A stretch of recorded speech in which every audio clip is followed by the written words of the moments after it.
Welcome back to In Depth with Academia. I'm your host, Richard Price, CEO of Academia.edu, and today, honestly, we're diving into a topic that's, big, challenging, and probably going to leave you thinking long after this episode ends.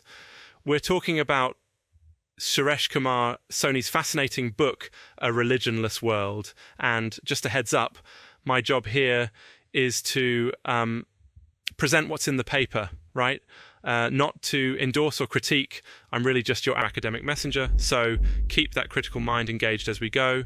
So what's the core question at the heart of Soni's book? Basically, he's asking, what would the world look like if we moved beyond organized religion, and maybe more importantly, religions have shaped societies, identities, and even international politics for millennia, maybe even longer, depending on how you count. And yet, these same frameworks can sometimes create the kinds of divisions and conflicts that, let's be honest, a lot of us wish the world could outgrow. Soni's book is challenging what he sees as the outdated scaffolding of religion and urging us to reinvent spirituality for the modern world. Let me walk you through how Soni tackles this. He structures his book in 5 main sections, and each one, builds toward a pretty radical vision. First off, part 1, a religionless world. This is, the emotional core. Soni's asking us, imagine a society where, instead of religious institutions, we base our lives on inner truth and the universal laws of nature. He shares his own journey, describing his disillusionment with traditional texts and how he turned toward the idea of individualized spiritual realization. It's about moving from belief systems toward something more personal and direct, what he sees as our innate spirituality. The second section is where Soni introduces Dharma. It translates roughly to the religion of truth. But here's the thing, it's not a religion in the classic sense. There's no dogma, no specific rituals. Instead, it's about ethical living, natural law, and self-study. He pulls a lot from Vedic traditions, but he's really aiming for something universal. Soni calls for each person to embark on their own spiritual quest, rather than, just following handed-down rites or scriptures. Now, for part 3, this gets spicy. He takes on the idea of God as constructed in traditional religions. Soni's main critique is, religions tend to anthropomorphize God and then use that concept to enforce various kinds of authority or even justify contradictory morals. He argues for seeing cosmic consciousness instead, a kind of divine unity that sidesteps the whole my God versus your God dispute. In part 4, Soni goes hard on religious institutions, basically calling them, obsolete. He says they often manipulate, divide, and stagnate spirituality.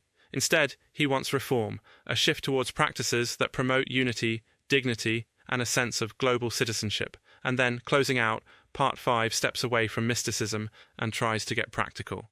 Soni calls for an open, global debate, literally inviting citizens, thinkers, and leaders to roll up their sleeves and consider how we could shift society from being religion-based to truth-based. He dreams of an Aquarian age driven by Satya Dharma, uniting the world through love, not dogma. So what are the tangible insights for you as a listener? First, Soni's work pushes us to reflect on inherited beliefs. Where do our values actually come from? Are we living our truths or following tradition out of habit? He encourages self-examination, ethical living, and seeing spirituality as an individual and, honestly, universal experience. But Soni is aware of the caveats. Not everyone's going to nod along, right? The book has been called repetitive, sometimes a little too sweeping or polemical. Some readers worry that, even new philosophies can turn into, you guessed it, dogma. And Soni maybe doesn't always provide the clearest roadmap on, how do we actually get to this future?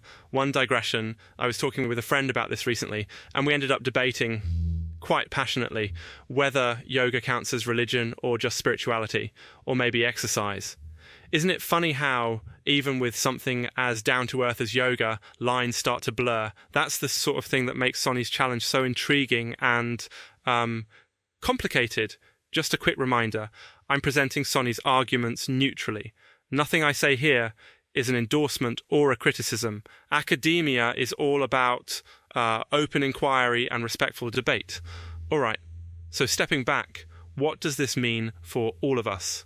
Sony's vision is radical: appeal to unity, to direct spiritual experience, and to global ethics can definitely feel attractive in a world where religious conflicts, divisions, and even just misunderstandings are, let's face it, everywhere.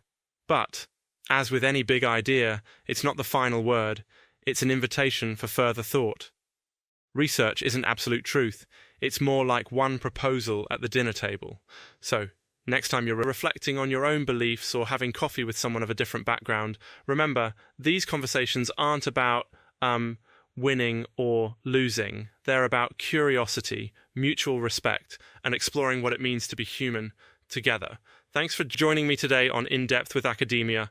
If you enjoyed this episode, go explore the paper, reflect, and of course, keep questioning. Until next time, stay curious.